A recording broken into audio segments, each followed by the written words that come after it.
გამარჯობა ჩემო ჯიგრებო. ჩვენი თავდაცვის შესახებ მინდა რაღაცა დაკვირვება ვაწარმოე და აი მინდა გაგიზიაროთ რა. აი მოდი ახლა გავიხსენოთ ჩვენი თავდაცვის მინისტრები რა, ყველას ვერ გავიხსენეთ, მაგრამ აი დავიწყეთ. პირველი თავდაცვის მინისტრი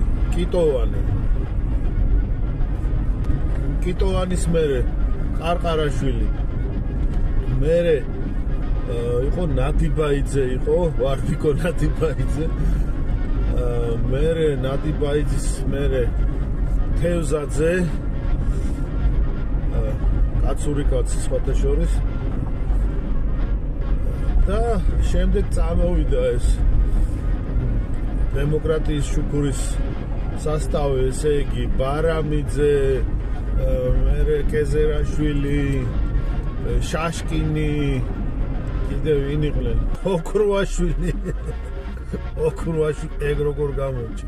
ხო, მერე აქეთ დავიწყეთ, ესე იგი ღარიბაშვილი, აგერ პროკურატურასთან აქ გუთბილი ურთიერთობა ეს ბოლო პერიოდია. ალასანია სხვათა შორის სულს არავინ არ იძახის მაგ კაცზე. ხო, ხიდაშელი აგერ ეხლა რო დაიჭირეს აგვარია ბურჭულაძე, ჯუანშელ ბურჭულაძე.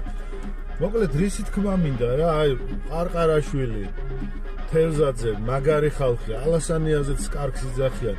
აი დანარჩენი თავდაცვის მინისტრები ვინ ჩამოთვალე, შეიძლება გამომჩა კიდე დაუმატო.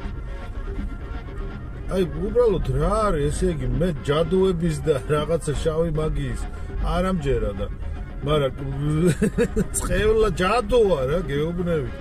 ჯადოა, ნუ თავდაცვის სამინისტრო არის ქვეყნის ერთ-ერთი მთავარი შემადგენელი ძალა, ხერხემალი, რა ვიცი მე, კუნთოვანი სისტემა, გული, ყველაფერი. რა მინისტრები ყავდა ხალხო, რა მინისტრები, აი სამი კაცის გარდა რა. რა თქვა, შეაფასეთ აბა თქვენც.